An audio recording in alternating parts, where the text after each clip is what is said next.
Hola, que el Señor les bendiga. Mi nombre es Alejandro Alvarado y qué gusto que estén con nosotros para compartir de la palabra del Señor. Vamos a un video musical y luego comenzamos de lleno con la palabra del Señor. Vamos entonces al video musical.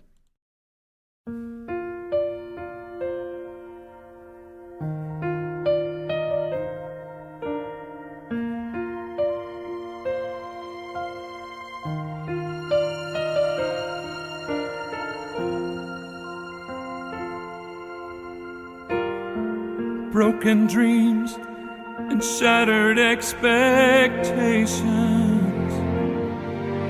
Who you are is still to be seen. You're searching for the answers. That's why you've gone away from me.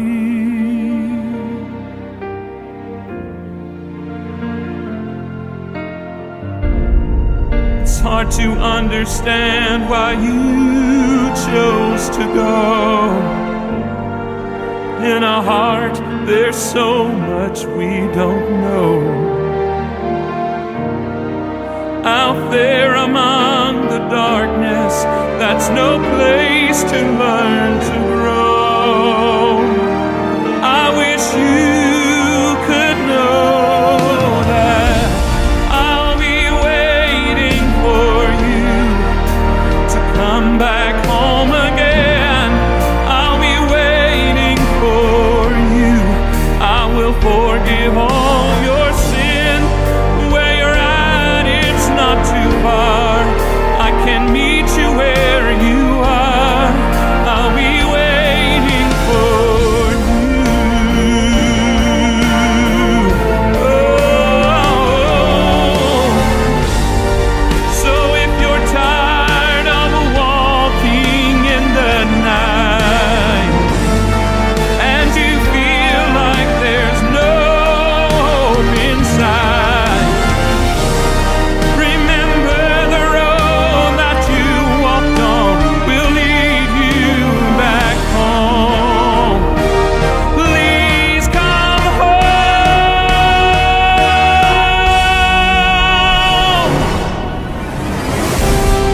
I'll be waiting for you to come back home again. I'll be waiting for you. I will forgive all your sin. Where you're at, it's not too far. I can reach you where you are. I'll be waiting for you. I'll be waiting for you. I'll be waiting for you.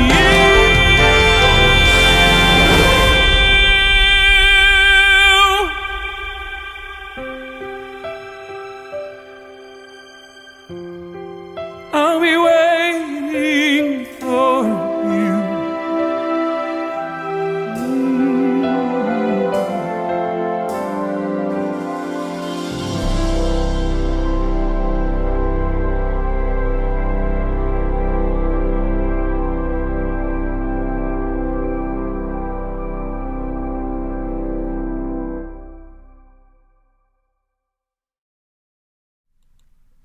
Bien, qué bueno, como les decía al principio, que estén con nosotros nuevamente en este tiempo que hemos apartado para compartir de la palabra del Señor.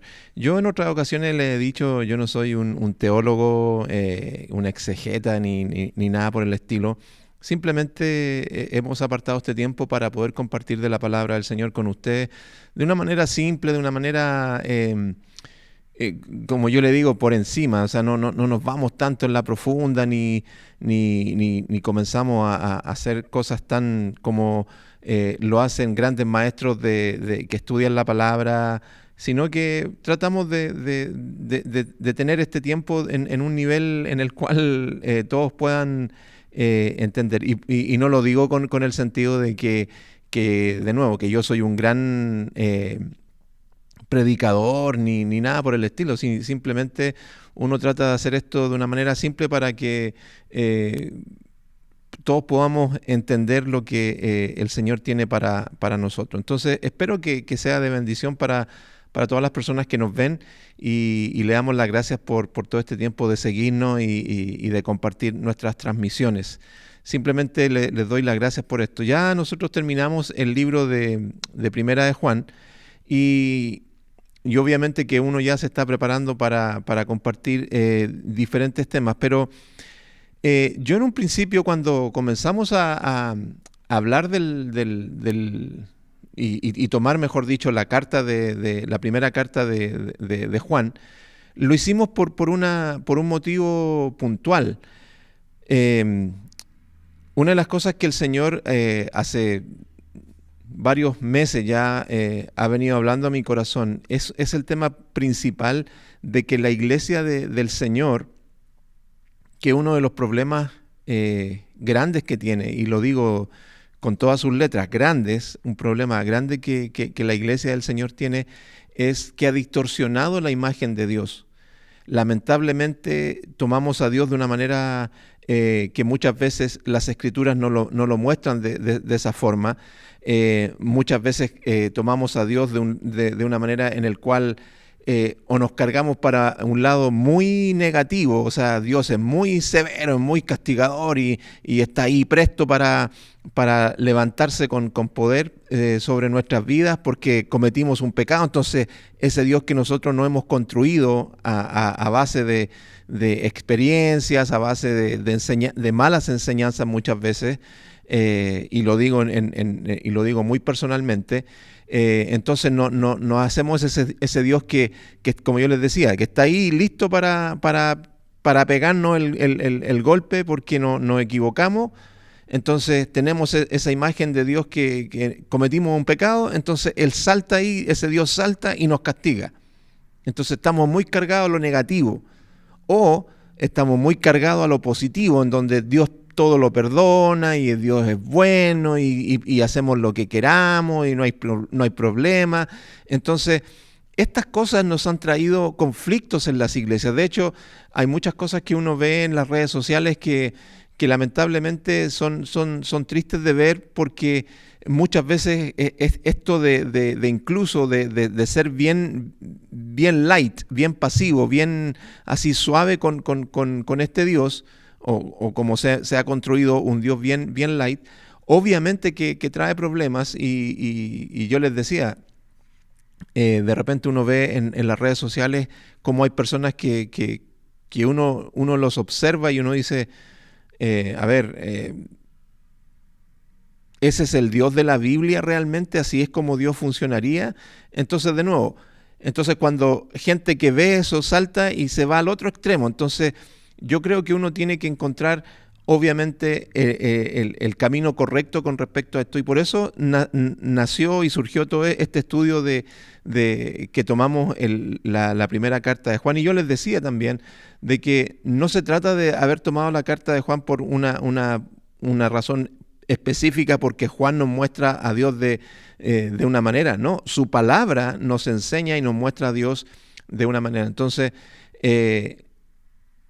nosotros estamos estudiando la Biblia para poder hacernos una correcta imagen de Dios. Entonces, todo lo que estamos viendo, y de hecho, todo lo que vamos a ver de aquí en adelante, si estudiamos el libro de Génesis, si estudiamos el libro de los Salmos, lo que sea, siempre va a apuntar con el fin de poder corregir esa imagen de Dios que ha sido distorsionada. Entonces, por eso estos temas que nosotros damos van en dirección a eso. Por eso quisimos estudiar, les decía, la carta de Juan, por lo mismo, para ayudarnos a entender a este Dios que muchas veces hemos distorsionado. Y en el día de hoy yo quiero hacer algo bien interesante con lo que vamos a estar viendo el día de hoy. Vamos a estar viendo la historia de Gedeón. No sé si alguna vez lo han escuchado, si lo han leído. Me recuerdo cuando estudiamos este libro, una de las cosas que me llamaba la atención, las distintas cosas que va haciendo este personaje. Yo cuando niño en la escuela dominical lo vi, ¿se acuerdan de las señales? Y de hecho lo vamos a ver, las señales que Gedeón pide. Y creo que muchos de nosotros incluso se toman de eso para pedirle señales a Dios. Yo no sé si en base a esta historia muchos de nosotros tomaron eso para decir, Señor, bueno, te pido una señal, que tú me hables y esto es tuyo, dame una señal, tal cual como lo hizo Gedeón. Pero ¿por qué vamos a hablar de Gedeón en particular? Porque esto nos muestra lo que yo les estoy hablando, la distorsión de la imagen de Dios. Y en este caso, algo bien puntual, que es el tema de olvidarse de Dios. Entonces vámonos al grano, vámonos de inmediato a lo que queremos ver en el día de hoy. Y yo les quiero mostrar algo, lo que vamos a estar viendo hoy día es el libro de Jueces en el capítulo 6, pero vámonos un poquito más atrás, vámonos a libros más anteriores, vámonos incluso a Deuteronomio, a ver si me funciona esto. Bien, sí, está todo funcionando. Entonces, aquí a Deuteronomio 7, capítulo 7, para entender un poquito el contexto y de lo que vamos a estar compartiendo el día de hoy. Miren, dice, cuando el Señor tu Dios te lleve dentro de la tierra donde estás a punto de entrar y que vas a poseer, Él te abrirá camino quitando de tu paso a muchas naciones, los hititas, los jerseos, los amorreos, los cananeos, los fereceos, los heveos y los jebuseos y todos los feos. Aquí está en la versión de la Nueva Traducción Viviente, por si acaso. Esas 7 naciones son más fuertes y numerosas que tú.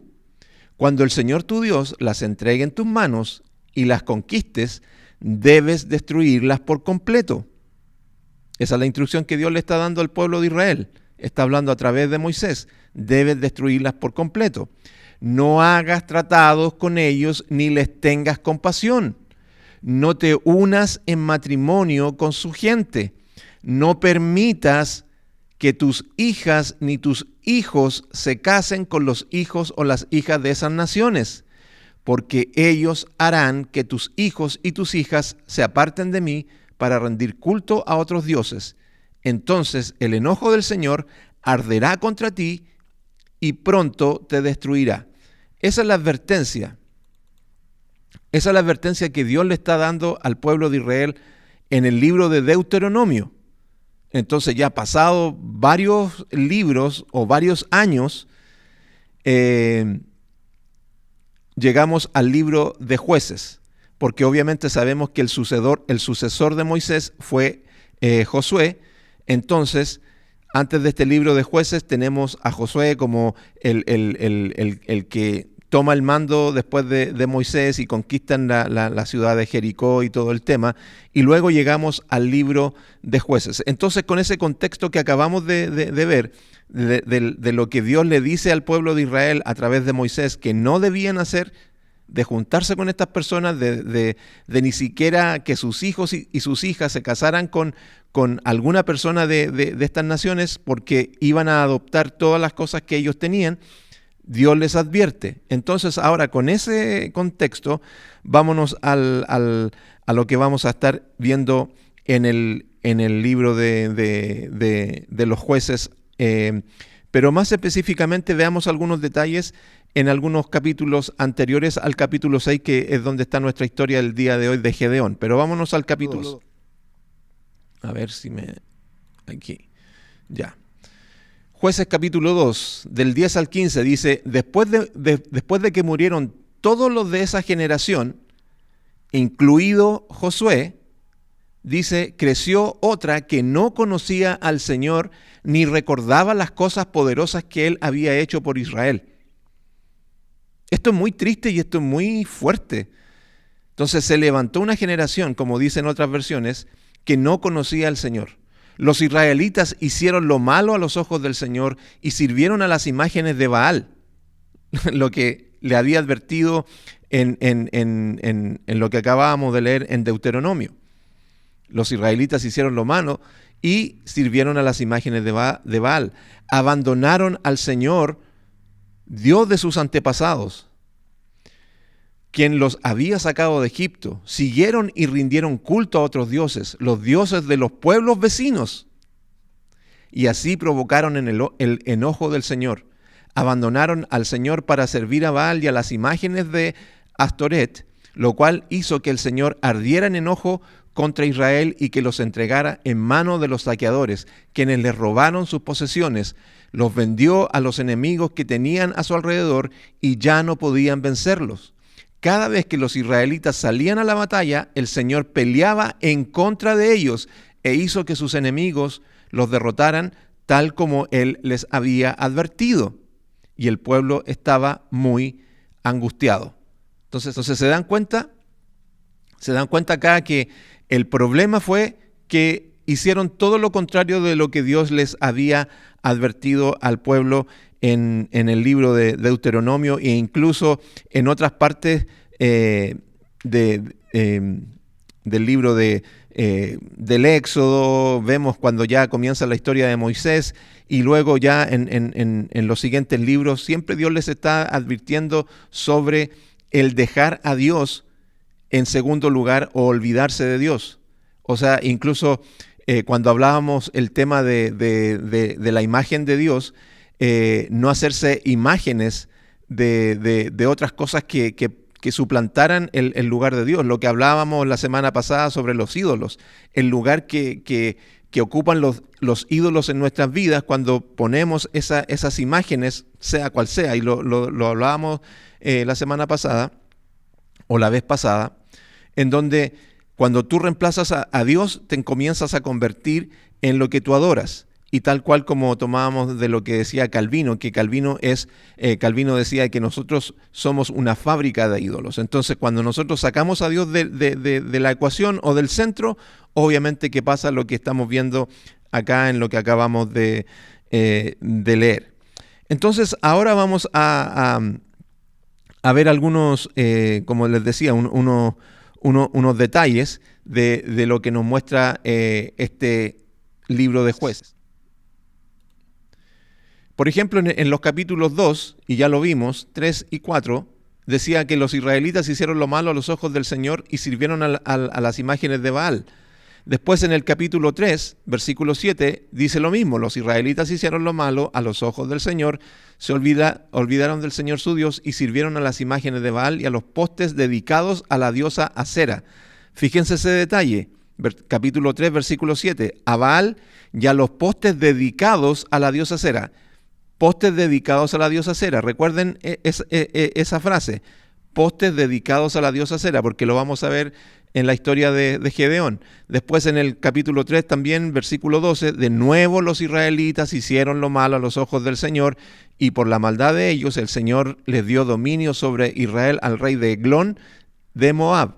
Y después en el capítulo 4, muerto Ahod, los israelitas volvieron a hacer lo malo a los ojos del Señor. Si ustedes se preguntan de qué está hablando o a qué se refiere todo eso, les invito a leer este libro y van a entender más específicamente, porque cuando vemos este libro de Jueces, para hacer una cosa bien a la rápida, una explicación bien a la rápida, el libro de Jueces se llama así porque, como vimos en el capítulo 2, en donde dice que se levantó una generación que no conocía a Dios, entonces obviamente la característica que tenían los ¿cómo se llama?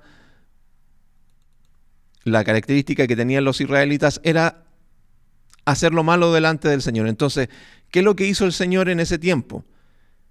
Permitió que los enemigos los atacaran para que el pueblo de Dios, el pueblo de Israel, se volviera a Dios. Entonces, Dios está haciendo algo, vuélvanse a mí. Entonces, ¿qué tengo que hacer? Lo que tengo que hacer es que los enemigos, lamentablemente, los ataquen y ustedes tengan que acudir a mí. Pero ¿qué es lo que pasaba? Es que Dios miraba al pueblo, o sea, de una manera así gráfica. Si ustedes se fijan en una línea horizontal, ahí están todas las personas del pueblo. Entonces nadie pasaba esa barrera como el más espiritual, por decirlo así. O sea, si trazamos una línea horizontal, entonces todos llegaban a ese nivel. Entonces cuando se asomaba uno de ese nivel, o sea, pasaba uno así sobre los demás, Dios a ese usaba como juez de Israel. Y ahí ustedes van a encontrar en este libro diferentes personas que fueron usadas, porque sobresalían un poquito, o sea, eran un poquito mejor que los demás. O sea, eran un poquito más espirituales. O sea, si los otros no oraban nada, y este oraba estoy haciendo un ejemplo bien burdo, pero si los del pueblo de Israel no oraban, pero había uno dentro del pueblo que por lo menos oraba una vez al día y una vez a la semana, ese se destacaba dentro del pueblo y Dios usaba a esa persona como juez. Estoy haciendo como un ejemplo bien burdo. Entonces ahí tenemos a Débora, tenemos a Sansón, tenemos a Gedeón y a muchos otros más que Dios usó para liberar al pueblo y tratar de que estos volvieran a entender quién es Dios. Y ese es el problema que estamos viendo acá. Entonces, ya habiendo visto esto, que la característica del pueblo de Israel, volvamos a lo que estamos viendo y entramos al capítulo 6. Y miren lo que dice de entrada al capítulo 6. Los israelitas hicieron lo malo a los ojos del Señor. De nuevo, o sea, era la característica de estas personas. O sea, Dios los salvaba, se arrepentían, Dios los guardaba por cierta cantidad de años y luego volvían a hacer, como dice acá el versículo 1 de este capítulo 6. Entonces dice: entonces el Señor los entregó a los madianitas durante 7 años. Los madianitas eran tan crueles que los israelitas hicieron escondites en los montes, en las cuevas y en lugares fortificados. Cada vez que los israelitas sembraban sus cultivos, venían saqueadores de Madián, de Amalec y del pueblo del oriente y atacaban a Israel. Acampaban en territorio israelita y destruían las cosechas hasta la región de Gaza. Se llevaban todas las ovejas, las cabras, el ganado y los burros y dejaban a los israelitas sin comer. O sea, arrasaban con todo. Con todo. Estas multitudes enemigas que venían con sus animales y sus carpas eran como una plaga de langostas. Llegaban en numerosas manadas de camellos imposibles de contar. O sea, eran muchas personas. Y no se iban hasta que la tierra quedaba desolada. O sea, se lo comían todo. O sea, arrasaban con todo. Los pobres israelitas no quedaban con nada. Producto de haberse olvidado de Dios. De haber crecido, de que esta generación haya crecido olvidándose de Dios. Así que Israel se moría de hambre en manos de los madianitas. Entonces, los israelitas, como siempre lo hacían en este tipo de situaciones, clamaron al Señor por ayuda. Entonces, ¿se dan cuenta? El patrón que se repetía.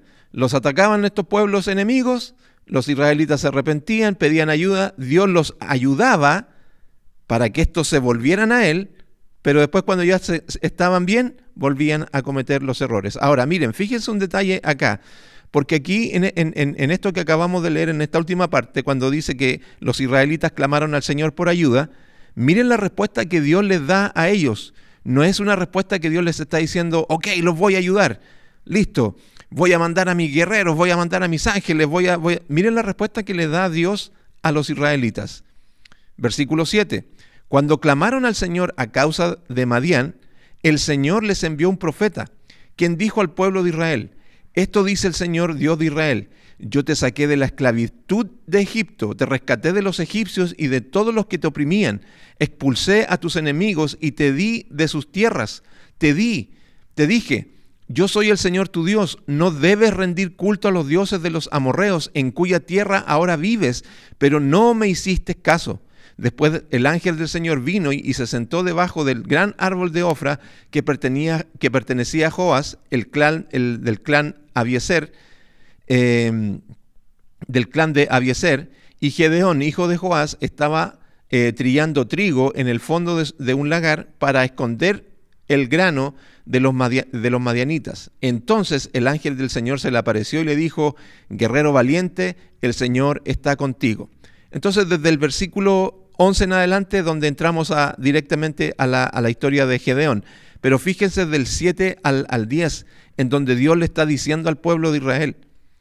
No le está diciendo: yo les voy a mandar ayuda, sino que les está haciendo ver el problema del por qué estaban en esa situación. Y lo que habíamos visto en Deuteronomio, cuando Dios les había advertido. Y esa, yo les decía, no es la única advertencia que Dios le hace al pueblo de Israel en ese pasaje, sino que hay muchas otras partes donde Dios les hace la advertencia. Entonces te das cuenta cuando comenzamos a poner a Dios en segundo lugar, cuando comenzamos a olvidarnos de Dios, cuando comenzamos a distorsionar la imagen de Dios, comenzamos a experimentar esta clase de problemas. Y en este caso, cuando tú te olvidas o cuando tú no tienes a Dios en tu vida, hay una situación que es mucho más terrible que eso, en donde el enemigo te ataca y te deja sin ni uno, como decimos nosotros en Chile. O sea, arrasaban con todo lo que acabábamos de leer ahí en los versículos anteriores. Entonces, a raíz de esa respuesta que Dios les da, pero no como ellos estaban esperando, sino que le está diciendo, ustedes se olvidaron de mí, yo les dije, les advertí, no hagan esto otro, y ustedes lo hicieron. Entonces, en ese momento, Dios manda a su ángel. Y aquí hay un detalle que hay algunas personas que dicen que es el ángel, cuando dice que es el ángel del Señor, es una cristofanía, o sea, es una aparición de Cristo en el Antiguo Testamento. Pero en este caso no es Cristo, no es el que se aparece en estas situaciones. Hay otras, si alguien dice qué es lo que es una cristofanía, de nuevo, es una aparición de Cristo en el Antiguo Testamento. Entonces, les invito como tarea para la casa para que usted investigue ahí en San Google. Entonces, métase a ver dónde aparece Cristo en el Antiguo Testamento y ahí usted se va a dar cuenta de eso. Cuando habla del ángel de Jehová, el ángel de Jehová. Por ejemplo, en el caso de Sansón, ahí se dice de que esa aparición que tiene el padre de Sansón es Cristo. Pero de nuevo, ahí usted puede investigarlo mucho mejor, porque no es el enfoque que le estamos dando ahora. Pero de nuevo, acá ya desde el versículo 11, en donde estamos viendo en que el Señor manda su respuesta. Y seguimos leyendo. Señor, respondió Gedeón, si el Señor está con nosotros, ¿por qué nos sucede todo esto? Es como un poquito tonto lo que está diciendo Gedeón acá, porque fíjense, Dios les acaba de decir del por qué están viviendo y están lidiando con toda esta situación. Y Gedeón dice, pero ¿por qué estamos viviendo? ¿Por qué nos sucede todo esto? ¿Y dónde están todos los milagros que nos contaron nuestros antepasados? ¿Acaso no dijeron, el Señor nos sacó de Egipto, pero ahora el Señor nos ha abandonado y nos entregó en manos de los madianitas? Le acertaste, Gedeón. Los entregué a las manos de sus enemigos. ¿Por qué? Por lo que les acabo de decir. Porque ustedes se apartaron de mí. Todos los milagros que yo hice en el pasado con sus antepasados fue porque esas personas me obedecían y me seguían y temían y me rendían la adoración que yo me merezco. Pero el problema que ha pasado con ustedes es que se ha levantado una generación que no me conoce, que no sabe quién soy. Ese es el problema que ha sucedido, Gedeón. Entonces, cuando tú estás diciendo eso, es porque no entiendes y no sabes el por qué. Y es obvio, es parte de esa generación que se había levantado de no conocer a Dios. Pero Dios también no responde la pregunta de Gedeón. Yo estoy haciendo como una autorrespuesta a lo que acabamos de leer. Pero Dios no le responde la pregunta a Gedeón, porque Él le está diciendo, ¿qué pasó? ¿Y por qué? ¿Y dónde están todos esos milagros y ese Dios poderoso? Y miren lo que dice el Señor. Entonces el Señor lo miró y le dijo, esta es la razón por la cual ha sucedido esto. No le dice eso. Miren, dice, ve con la fuerza que tienes y rescata a Israel de los madianitas. Yo soy quien te envía. Dios no le responde la pregunta que está haciendo Gedeón.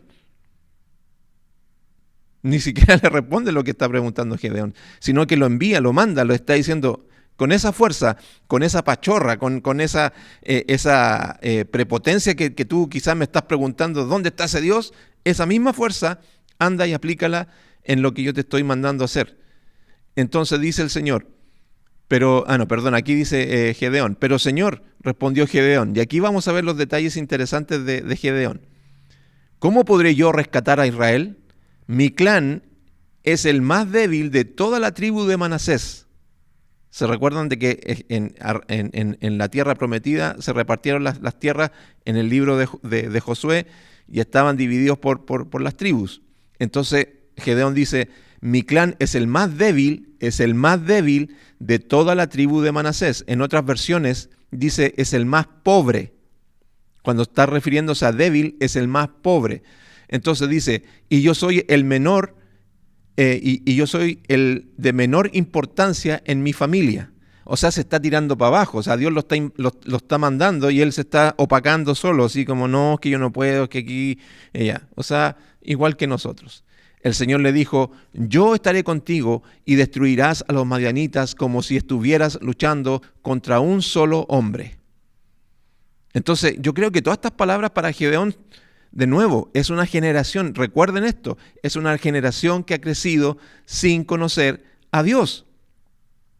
Y de hecho, Gedeón mismo está diciendo, bueno, ¿dónde está ese Dios? ¿Dónde está ese que nos rescató? O sea, él no ha experimentado a Dios.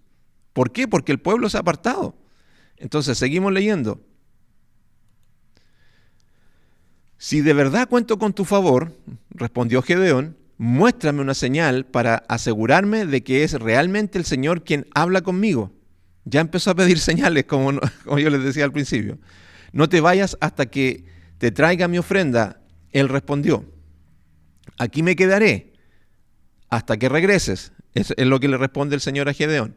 Entonces Gedeón fue deprisa a su casa, asó un cabrito, atención con estos detalles, asó un cabrito y horneó pan sin levadura con una medida de harina. Luego llevó la carne en una canasta y el caldo en una olla. Puso todo delante del ángel, quien estaba bajo el gran árbol. Así que el ángel de Dios le dijo, pon la carne y el pan sin levadura sobre esta piedra y derrama el caldo sobre ellos. Y Gedeón hizo lo que se le indicó. Entonces el ángel del Señor tocó la carne y el pan con la punta de la vara que tenía en la mano. Y de la piedra salió fuego que consumió todo lo que Gedeón había llevado. Y el ángel del Señor desapareció. Cuando Gedeón se dio cuenta de que era el ángel del Señor, clamó, oh Señor soberano, estoy condenado. He visto cara a cara al ángel del Señor. No te preocupes, le contestó el Señor. No tengas miedo, no morirás. Entonces Gedeón construyó un altar. Y aquí sigamos viendo estos detalles que son importantes. Yo les dije delante que se acordaran de una frase que estábamos leyendo en los capítulos anteriores. Entonces Gedeón construyó un altar al Señor en ese lugar y lo llamó Yahvé Shalom, que significa el Señor es paz. Ese altar sigue en Ofra, en la tierra del clan de Abiezer, hasta el día de hoy. Esa noche el Señor le dijo a Gedeón, toma el segundo toro del rebaño de tu padre, el que tiene 7 años, fíjense estos detalles, derriba el altar que tu padre levantó a Baal y corta el poste dedicado a la diosa Acera que está junto al altar. Después construye un altar al Señor tu Dios en el santuario de esta misma cima, colocando cada piedra con cuidado, sacrifica al toro como ofrenda quemada sobre el altar y usa como leña al poste dedicado a la diosa Acera que cortaste. Entonces Gedeón llevó 10 de sus criados e hizo lo que el Señor le había ordenado, pero lo hizo de noche porque les tenía miedo a los demás miembros de la casa de su padre y a la gente de la ciudad. Temprano a la mañana siguiente, mientras los habitantes de la ciudad se despertaban, alguien descubrió que el altar de Baal estaba derribado y que había cortado el poste dedicado a la diosa Acera que estaba al lado.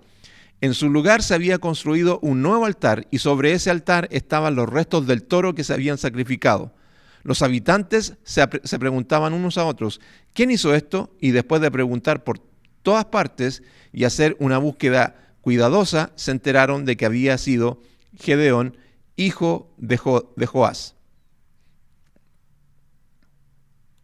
Ya, pongamos una pausa aquí en eso. Porque aquí hay algo interesante que yo les decía que hay que ir viendo con respecto a Gedeón.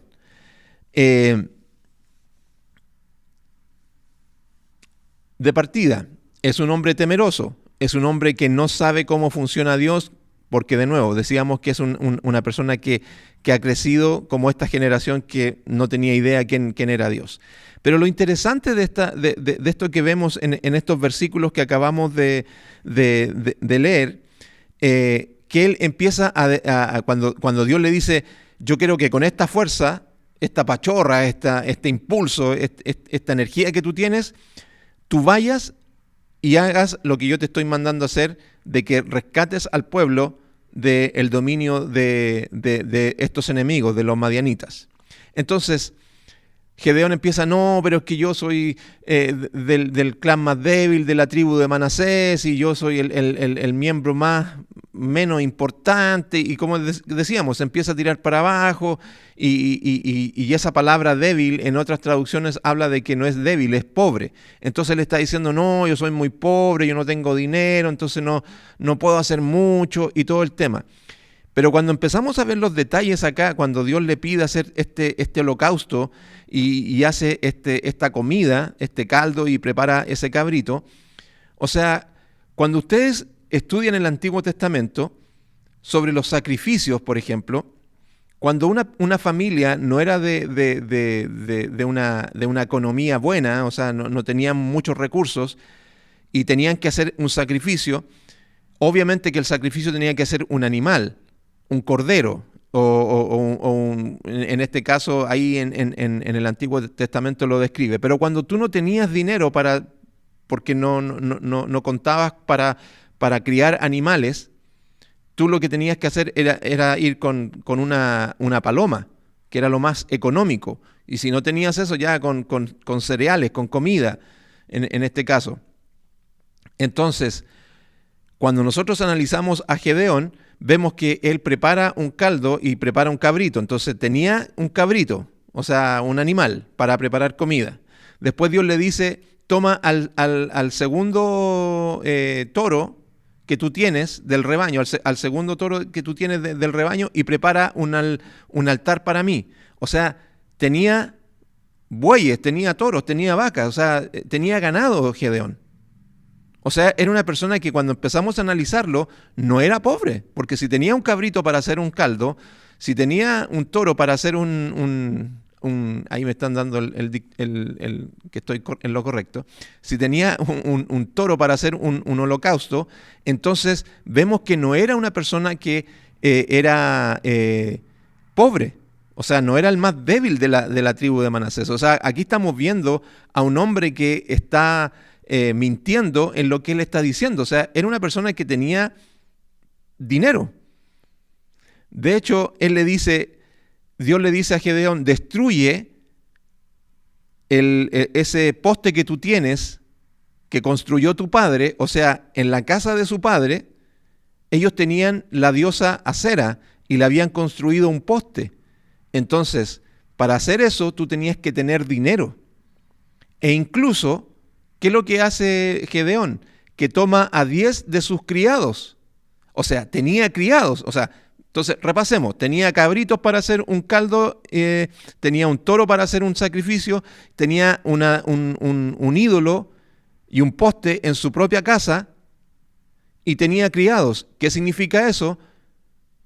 Gedeón, no eres tan pobre como estabas diciendo entonces. O sea, aquí vemos a un hombre que está excusándose con todas este tipo de, no, que yo soy pobre, que yo soy débil, que yo no puedo hacer esto, que yo no... Ahora, ¿les suena parecido esas excusas? Muchos de nosotros empezamos a dar excusas así.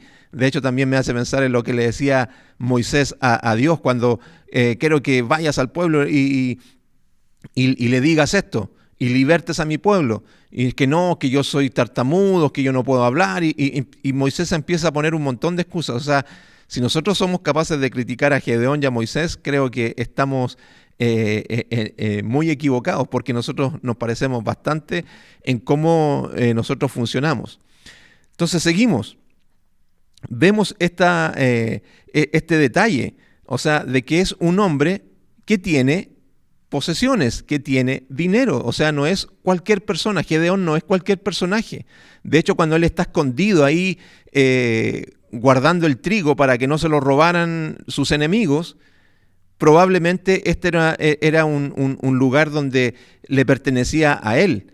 Los israelitas, porque de nuevo, era una persona pudiente, o sea, era una persona que tenía un sostenimiento económico bueno, entonces probablemente Gedeón tenía su propio granero escondido y él se lo había hecho producto de que era una persona que tenía economía para hacerse un lugar muy bien escondido de los madianitas para poder tener todo este arsenal de alimentación para su familia.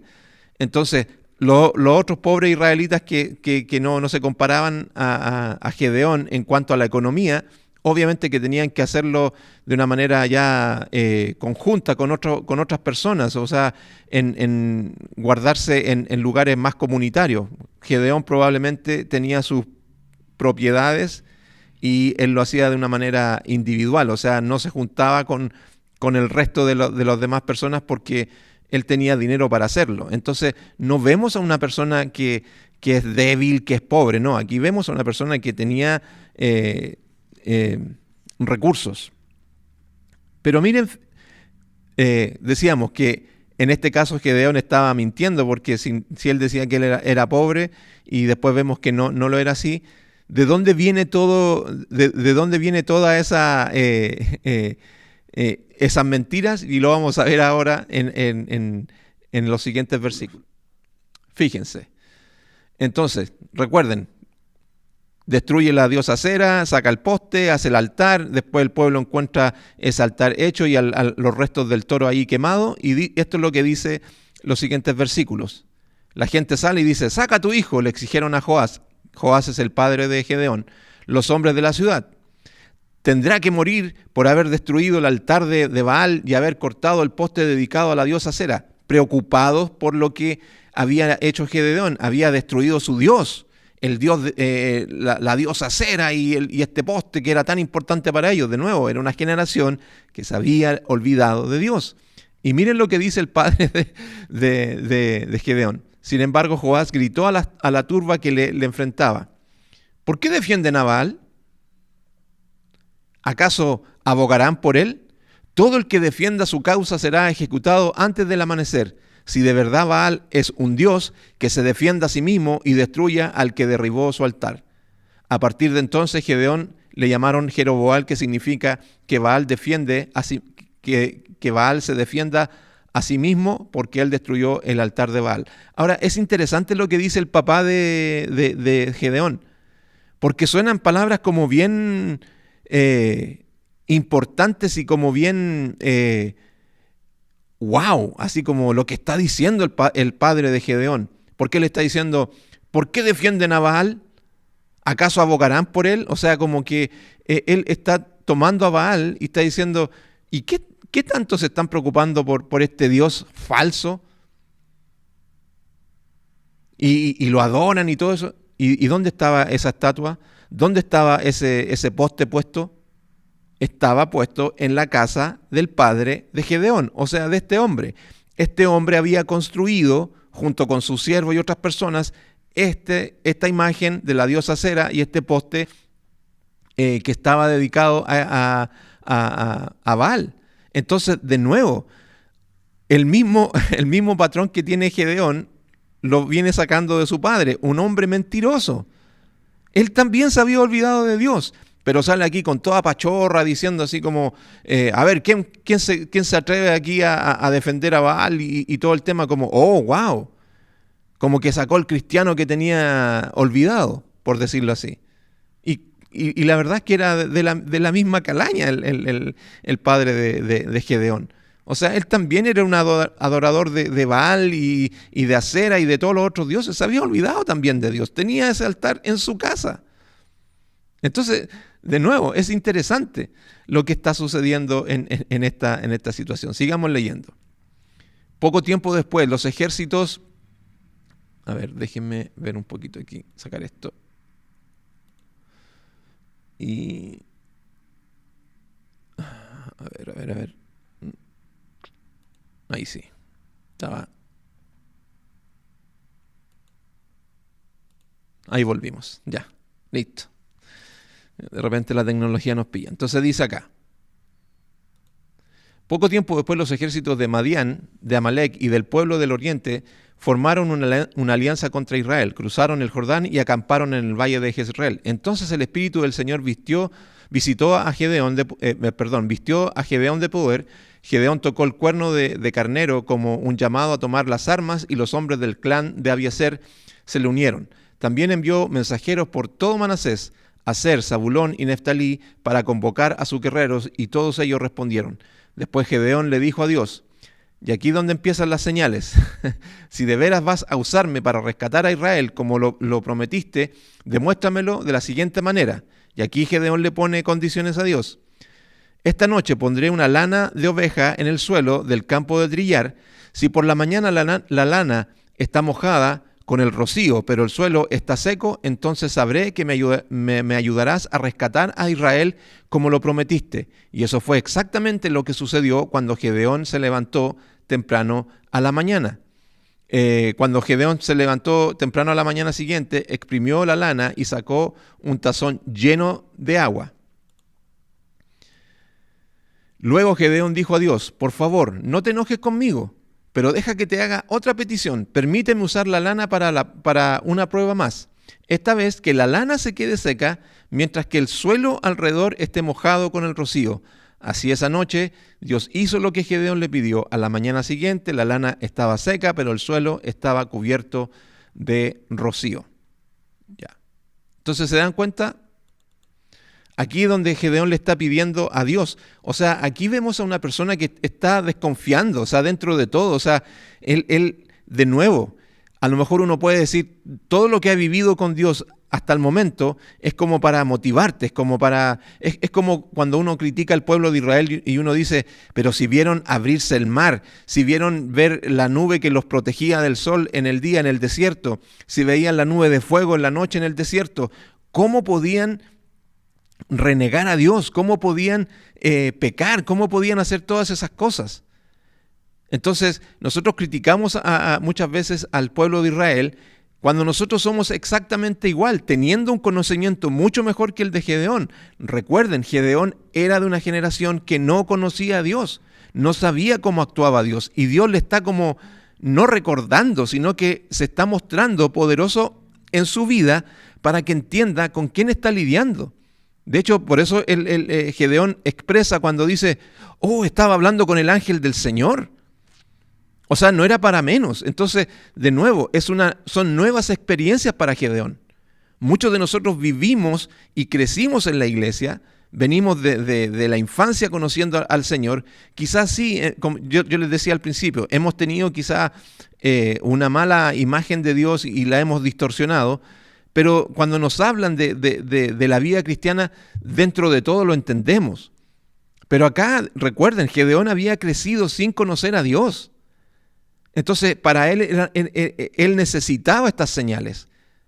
Entonces, cuando nosotros nos pasan este tipo de cosas, cuando también comenzamos con, Señor, pero ya, si esto es tuyo, si esto va a ser de beneficio para mi vida, dame una señal. Cuando nosotros conocemos a Dios, cómo Él actúa, cómo Él funciona, cómo Él opera.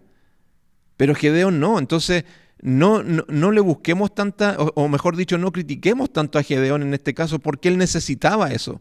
Era normal que sucediera eso. Y vamos a ver en el capítulo 7 cómo actúa Dios para mostrarse más poderoso en la vida de Gedeón. Capítulo 7.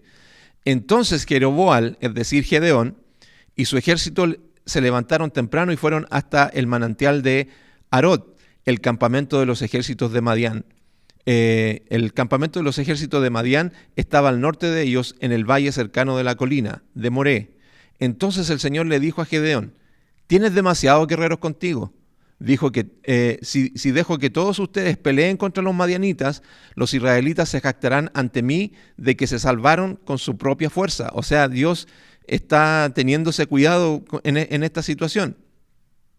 Entonces les dice, por lo tanto, dile al pueblo, a todo aquel que le falte valentía o que tenga miedo, que abandone este monte y se vaya a su casa. Así que 22,000 de ellos se fueron a su casa y quedaron solo 10,000 dispuestos a pelear. O sea, habían 30.000, se fueron 20.000 y quedaron 10. O sea, les dice, dile al pueblo, ok, ¿cuántos se quieren ir para la casa? ¿Cuántos no quieren pelear? Y todo ahí, yo. Y 20.000 personas levantaron la mano, yo no quiero pelear, me da miedo, no quiero perder a mi familia, estoy recién casado, no sé, mi esposa acaba de tener un hijo, entonces no quiero dejar la viuda, etcétera, etcétera. Ya, listo, todas esas personas, mándalas para la casa, no hay problema. Y se fueron 20.000 y quedaron solamente 10.000 dispuestos para pelear. Pero el Señor le dijo a Gedeón, todavía son demasiados, hazlos descender al manantial y yo los pondré a prueba para determinar quién irá contigo y quién no. Y aquí es donde Dios hace algo bien interesante. Cuando Gedeón bajó con sus guerreros hasta el agua, el Señor le dijo, divida a los hombres en 2 grupos. En un grupo, pon a todos los que beban el agua en sus manos, lamiéndola como hacen los perros. En el otro grupo, pon a todos los que se arrodillan para beber directamente del arroyo. Solo 300 de los hombres bebieron con las manos, los demás se arrodillaron para beber con la boca en el arroyo. Ahora, como no me lo permite la cámara ni nada por el estilo, pero la idea es que los que se arrodillaban solamente ponían una rodilla en el piso y tomaban agua así y se iban a ver. Aquí se ve mejor. Entonces los que se arrodillaban y sacaban agua y se la llevaban a la boca, esas personas se quedaban. Pero los otros que ponían las manos en el suelo, dejaban su arma al lado y se tiraban y se postraban y se ponían a tomar agua, así como cuando uno ve a los animales tomar agua en un manantial, en un río. Dios les dice a todas esas personas, mándalos para la casa. Entonces, dice que al final se arrodillaron para beber. Entonces dice que solo 300 de los hombres bebieron con las manos, o sea, ahí. Y los demás bebieron a lo perrito, como se podría decir. O sea, se arrodillaron para beber para beber con la boca en el arroyo. O sea, se tiraron así de una. Entonces el Señor le dijo a Gedeón, estos 300 hombres, con estos 300 hombres rescataré a Israel y te daré la victoria sobre los madianitas. Envía a todos los demás a su casa. Así que Gedeón recogió las provisiones y los cuernos de carnero de los otros guerreros y mandó a cada uno de ellos a su casa, pero se quedó con los 300 hombres. El campamento madianita estaba en el valle directamente abajo de donde se encontraba Gedeón. Esa noche el Señor le dijo, levántate, desciende al campamento madianita, porque te he dado la victoria sobre ellos. Pero si tienes miedo de atacar, desciende al campamento con tu siervo Fura. Escucha lo que dicen los madianitas y cobrarás mucho ánimo. Entonces estarás ansioso por atacar. Así que Gedeón, acompañado por Fura, descendió hasta el límite del campamento enemigo. Y los ejércitos de Madián, de Amalek y del pueblo del oriente se habían establecido en el valle como un enjambre de langostas. Sus camellos eran como los granos de arena a la orilla del mar, imposible de contar. Entonces Gedeón se acercó sigilosamente justo cuando un hombre le contaba un sueño a su compañero. O sea, el enemigo estaba ahí. Gedeón va callado, ahí sigilosamente, y se pone a escuchar al enemigo. Ahí pone, no sé, oreja ahí a escuchar qué es lo que están diciendo. Y uno le decía al otro, tuve un sueño, decía el hombre, en el cual un pan de cebada venía rodando cuesta abajo hacia el campamento madianita. Entonces, cuando golpeaba una carpa, la volteaba y la aplastaba. Su compañero le respondió, tu sueño solo puede significar una cosa. Dios le ha dado a Gedeón, hijo de Joás, el israelita, la victoria sobre Madián y todos sus aliados. Cuando Gedeón oyó el sueño y la interpretación, se inclinó en adoración ante el Señor. Aquí vemos por primera vez a un hombre adorar al verdadero Dios. Antes adoraba a la estatua de Acera, a los Baales, hacía esos postes que eran dedicados a ellos, pero ahora está adorando al verdadero Dios. Luego regresó al campamento israelita y gritó, levántense, porque el Señor les ha dado la victoria sobre las multitudes madianitas. Así que dividió a los 300 hombres en 3 grupos y le dio a cada hombre un cuerno de carnero y una vasija de barro con una antorcha dentro. Después les dijo: fíjense en mí, cuando yo llegue al límite del campamento, hagan lo mismo que yo. En cuanto yo y los que están conmigo toquemos los cuernos de carnero, ustedes también toquen sus cuernos alrededor de todo el campamento y griten: por el Señor y Gedeón. Fue apenas pasada la medianoche, después del cambio de guardia, cuando Gedeón y los 100 hombres que iban con él llegaron al límite del campamento madianita. Entonces de un momento al otro tocaron los cuernos de carnero y rompieron las vasijas de barro. Enseguida los 3 grupos tocaron juntos los cuernos y rompieron las vasijas. Con la mano izquierda sostenían la antorcha ardiente y en la mano derecha llevaban el cuerno, y todos gritaban: una espada por el Señor y también por Gedeón. Cada hombre permaneció en su puesto alrededor del campamento y observaron cómo los madianitas corrían de un lado a otro, llenos de pánico y gritando mientras se daban a la fuga. Cuando los 300 israelitas sacaron los cuernos de carnero, el Señor hizo que los guerreros del campamento pelearan entre sí con sus espadas. Los que quedaron con vida huyeron a los lugares tan lejanos como Bet-Sita, cerca de Serera, y hasta las fronteras de Abel Mochola, algo así, cerca de Tabat. Entonces Gedeón mandó a buscar a los guerreros de Neftalí, de Aser y de Manasés, quienes se unieron para dar caza al ejército de Madián. Gedeón también envió mensajeros por toda la zona montañosa de Efraín que decían: desciendan para atacar a los madianitas, frénenlos antes de que lleguen a los vados del río Jordán de Bet-Bará. Así que los hombres de Efraín hicieron lo que se les dijo, capturaron a Oreb y a Zeb y los 2 comandantes de los madianitas, y mataron a Oreb en la roca de Oreb y Zeb en el lagar de Zeb, y no dejaron de perseguir a los madianitas. Y después los israelitas llevaron las cabezas de Oreb y Zebed a Gedeón, quien estaba junto al Jordán.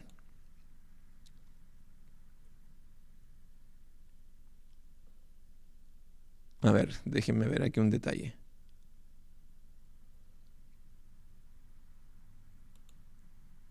Sí, estamos. Ya. Entonces se dan cuenta lo que Dios hace con Gedeón en esta última parte. Le muestra quién es Dios. Se muestra un Dios poderoso. Se muestra un Dios que el que toma el control de esta situación.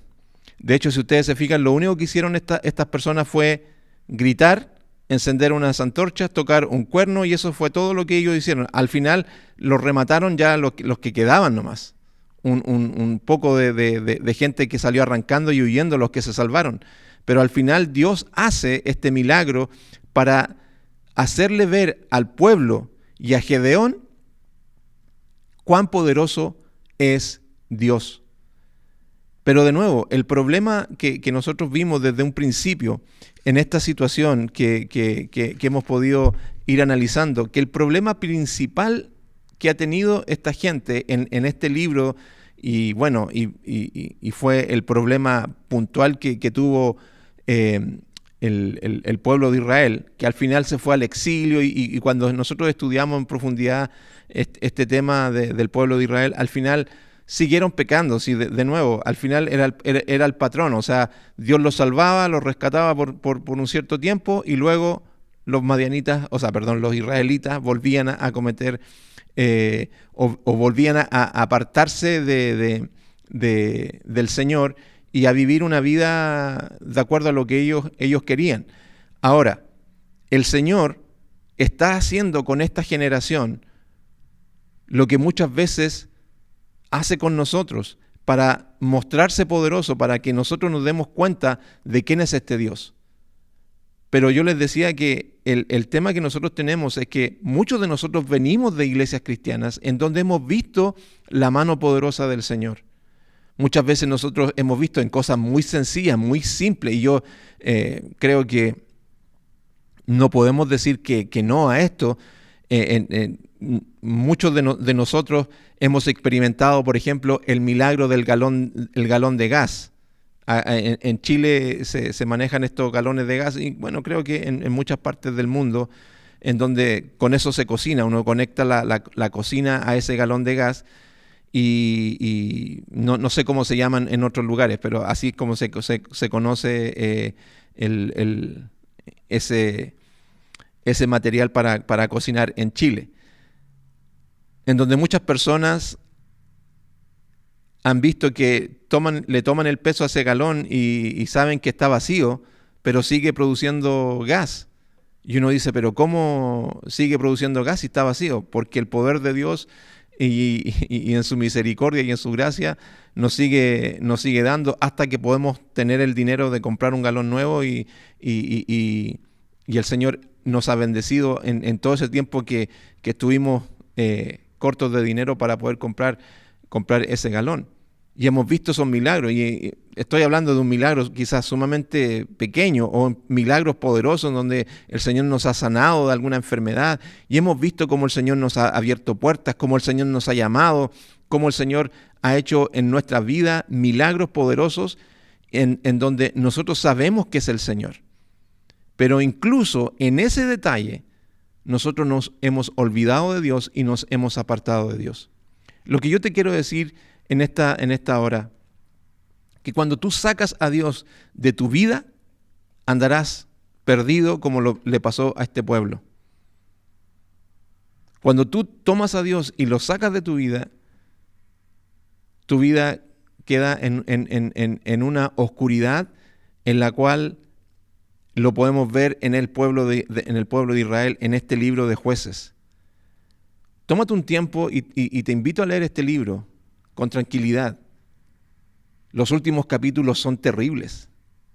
¿Qué es lo que sucede con el pueblo de Israel? De hecho, es una de las frases que dicen los últimos escritos de este libro es que era un pueblo que no tenía un rey. Entonces todo está apuntando a Cristo, por eso necesitaban a un rey. No era el rey David, no eran los reyes que vinieron, porque los reyes que vinieron después también cometieron un montón de errores. Por eso este pueblo necesitaba un rey, un soberano, una persona que los dirigiera. ¿Por qué? Porque estaban perdidos. Hay un episodio sumamente terrible que pasa en los últimos capítulos de este libro. Por eso te digo, y te invito a leerlo. Y es porque sacaron a Dios de su vida. La introducción que hicimos con este libro fue que se levantó una generación que no conocía al Señor. Si no tienes a Dios en tu vida, andarás perdido. Si tú no tienes a Dios en tu vida, vas a andar perdido. Cuando Dios no está en nuestra vida, comenzamos, como lo que le pasa a este pueblo, a poner ídolos. Y lo que decíamos la semana pasada, como somos una fábrica de ídolos, y poníamos el ejemplo de esta persona que usa es como el que se sumerge y usa este tanque de oxígeno para sumergirse en el agua. Ese tanque de oxígeno es su ídolo, y cuando ese tanque de oxígeno se le acaba, él no busca a Dios, él busca otro ídolo que reemplace a ese ídolo. Romanos está diciendo de que no hay nadie que quiera buscar a Dios. Entonces, cuando tú sacas a Dios de tu vida, cuando tú pones a ídolos en medio de tu vida, comienza a distorsionarse la imagen de Dios. Y es lo que hemos visto, lamentablemente, en lo que yo les decía al principio también. Que muchas personas ponen a un Dios muy castigador o ponen a un Dios muy light, muy bueno. Y no estoy diciendo de que cuando tú te equivocas y cuando tú pecas, Dios está ahí para venir con su rayo, así como caen los rayos a la tierra y pulverizarte. No, Dios no está dispuesto a hacer eso. Dios lo que quiere es que te quiere ayudar y te quiere bendecir en este caminar. Pero muchas veces nosotros hemos confundido a ese Dios y hemos distorsionado a ese Dios. ¿Por qué? Porque vivimos lejos de Dios. ¿Cuánto tiempo tomamos para estudiar de su palabra? ¿Cuánto tiempo tomamos para saber de lo que Dios es realmente? Nos quedamos con con esto que estamos aprendiendo. No, que yo todos los días domingos voy a la iglesia y escucho al pastor y con eso aprendo. ¿Solamente te quedas con eso? Porque hoy en día hay muchos predicadores que están enseñando falsos evangelios. Y hay muchas personas que están confundidas. ¿Por qué? Porque han sacado a Dios de su vida y han puesto otros dioses. Este tema de la prosperidad, por ejemplo, es un tema que ha traído pero un montón de problemas a la vida de cristianos. ¿Por qué? Porque esas personas, ¿en quién han puesto su esperanza? En el Dios del dinero. ¿Por qué? Porque sacaron al Dios verdadero. De nuevo, entonces, cuando vemos a este pueblo y la vida de Gedeón, que Dios es sacado de su vida y es olvidado y no sabes cómo funciona Dios, entonces terminamos como Gedeón. Señor, dame una prueba. Señor, pero hazme esto, a ver si esto es tuyo, que si yo tiro la moneda para arriba y que caiga, y si cae en cara o en cruz, entonces ya, esto es tu voluntad. Y empezamos a comportarnos de esa manera. Si yo veo que entra un perro de color negro, entonces, ¿por qué no? Si entra un perro de color blanco, entonces, si veo pasar un avión, no sé, empezamos a poner estupideces en nuestras vidas porque la imagen de Dios ha distorsionado. Entre paréntesis, los ejemplos que estoy dando son bien burdos, pero muchas veces actuamos de esa manera. Porque nos hemos olvidado de buscar al Dios verdadero. Y nos va a pasar exactamente como este pueblo y como la vida de Gedeón. Entonces, ¿qué es lo que te quiero invitar en esta hora? Te quiero invitar a que pongas tu mirada en Cristo. Hay una canción que dice, el centro de mi vida, sé Jesús. Y que ese sea nuestro deseo. Que nuestra oración sea, Señor, yo quiero que tú seas mi vida. Como decía Pablo, que ya no viva yo, sino que tú vivas en mí, Señor. No que tú estés en mi vida, no, Señor, que tú seas mi vida. Porque quiero conocerte realmente tal cual eres. ¿Nos estamos esforzando? Te invito en esta hora a que le pidamos al Señor que nos ayude.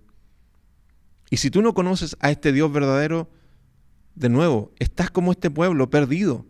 Y por eso te vienen calamidades y te pasan todas estas cosas, porque estás alejado de Dios.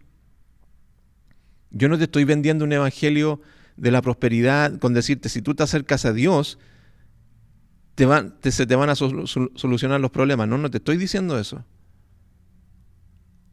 Porque si nosotros vemos, el pueblo de Israel seguía con problemas, pero cuando tú tienes a Dios en tu vida, es totalmente diferente. Es totalmente diferente. La vida se lleva de otra manera. No te estoy diciendo que se te van a acabar los problemas, porque te estaría mintiendo. Si tú no tienes a Cristo en tu corazón, te invito a que lo busques y que te acerques a Él, que te arrepientas, que te entregues a su vida. Y nosotros que nos hemos desviado y hemos distorsionado la imagen de Dios, que comencemos a mejorarla para que el Espíritu Santo siga obrando y trabajando en nuestras vidas. Señor, te damos gracias por este tiempo. Espíritu Santo, yo te ruego por cada uno de nosotros en esta hora que tú nos ayudes, porque reconocemos y te pedimos perdón que nos hemos desviado de ti, Señor, y hemos distorsionado tu imagen. Hemos crecido en el Evangelio, decíamos, pero aún así, Señor, nos hemos olvidado de cómo tú actúas en nuestras vidas, de cómo tú funcionas, de cómo tú operas en esta vida. Muchas veces, Señor, cuando hacemos una petición de oración, no entendemos tus respuestas, porque muchas veces, de nuevo, hemos distorsionado tu imagen y creemos que todas las cosas que te pedimos, las respuestas tienen que ser, en primer lugar, positivas, y en segundo, tienen que ser un sí.